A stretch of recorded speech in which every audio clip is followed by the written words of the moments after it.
do Senhor, amados irmãos, este é o programa EBD Além do Domingo.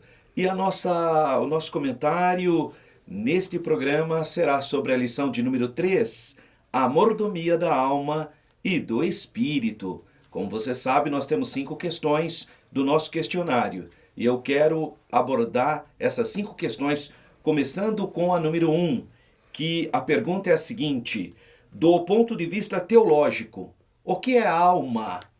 Muito bem.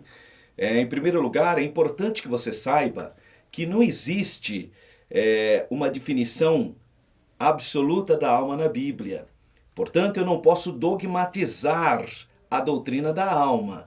Existem várias situações que aparece a palavra alma, mas teologicamente, de uma maneira geral, a alma é a sede das nossas emoções, né? A minha alma tem sede de Deus. Então, nós trabalhamos teologicamente com a ideia de que a alma é a sede das emoções. Mas, como eu disse, como eu não posso dogmatizar a palavra alma, na Bíblia a alma pode aparecer como a própria pessoa. Foram 70 almas que desceram para o Egito. Olha, então ali está falando são 70 pessoas. Nós vemos ali no livro de Deuteronômio e da lei mosaica falando também que a vida do animal, a alma do animal é o sangue. Então, nesse caso, a alma ali está para o sangue. Nós vemos o Senhor Jesus na cruz dizendo: a minha alma está aflita, né, até a morte, angustiada. Então, ali está como sede de emoções. Você vê as almas que estão debaixo do altar de Deus. Então, são pessoas que já tinham morrido, mas a alma e o espírito estavam debaixo do altar de Deus. O que eu sugestiono para você? Não dogmatize a palavra. O que nós encontramos com mais tendência é que a alma seja a sede de nossas emoções. A questão de número 2. A pergunta é: o que diferencia um crente espiritual do carnal? Qual é a diferença? Isso todo mundo sabe, né, meus irmãos? O crente espiritual é guiado pelo Espírito, não é guiado segundo a carne, né? Porque esse é o carnal. Então, o crente espiritual, ele tem o Espírito Santo como guia, senhor e vivificador da sua alma. Então, ele gera o quê? O fruto do Espírito, que é a paz, a bondade, a mansidão, a longanimidade. São elementos do fruto do Espírito. O crente espiritual, ele é sensível à voz do Espírito Santo. É uma pessoa que tem amor no coração, que tem compromisso com as coisas de Deus, que tem sensibilidade espiritual, porque ele é guiado pelo Espírito Santo.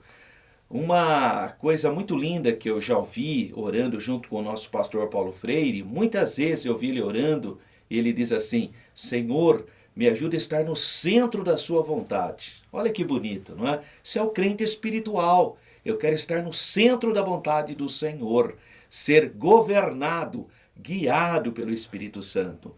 Contrapondo tudo isso, o crente, infelizmente, carnal, que não consegue entender, que não tem sensibilidade espiritual.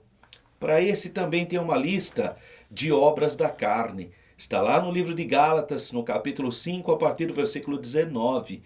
Ali tem uma lista de obras da carne, que contrapõe o quê? O fruto do Espírito.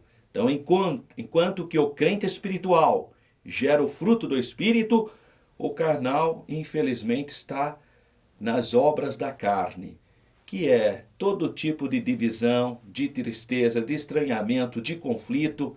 Esse é o homem carnal. Então essa é a diferença de um crente espiritual e um carnal. Vamos ser espirituais, essa é a vontade de Deus para a minha e para a sua vida. A terceira questão: cite as 3 teorias acerca da origem da alma. Bom, para essa questão eu quero falar com um pouco mais de calma. Por quê? Porque o nosso escritor, o nosso professor, pastor Elinaldo Renovato, ele apresenta 3 teorias, mas não são as 3 teorias clássicas. Ele apresentou só 2 teorias clássicas. Então deixa eu explicar para você. Para explicar a questão da origem da alma, eu preciso de um recurso que é a filosofia. Tá? Então, filosoficamente, o que se pensou sobre a origem da alma?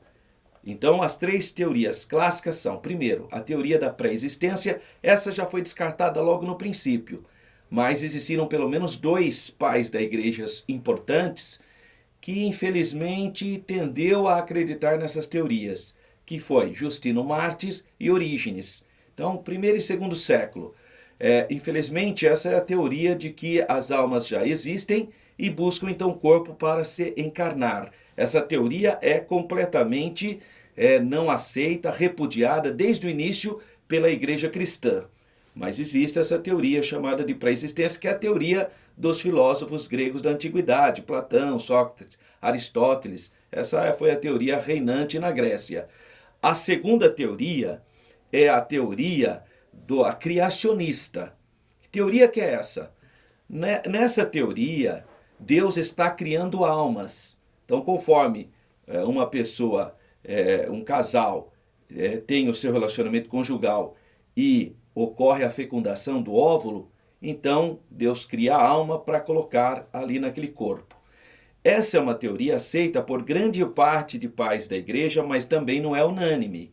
Quem defende essa tese, que Deus está criando alma, por isso que é criacionista? A igreja católica, as igrejas ortodoxas e a igreja reformada. E a última teoria, clássica, é a teoria do tradicionismo. A teoria do tradicionismo, ela é uma teoria da igreja luterana. Ela é muito interessante, porque ela diz o seguinte, que Deus criou Adão e criou a alma dele. A partir daí, o relacionamento de Adão com Eva, a partir dos descendentes, a alma já gesta junto com a construção do corpo. Então, por isso que a gente chama que é uma teoria biológica. Então, conforme ocorre o encontro do óvulo com a semente, então o embrião já tem a alma, já é criada junto. Essa é a teoria do tradicionismo. Essas três teorias são teorias, então, para explicar a origem da alma. E o que eu sugestiono para você? Existem duas obras, uma publicada pela CPAD, então da nossa casa, a publicadora da Assembleia de Deus, que vai explicar com detalhe essas três teorias. Pré-existência da alma, que nós rejeitamos, criacionista e traducionismo. E chama Teologia Sistemática, de Norman Geisler. Adquira essa obra, porque ali, por que é importante para você ler isso? Porque ele vai apresentar as três teorias e vai mostrar os prós e os contras.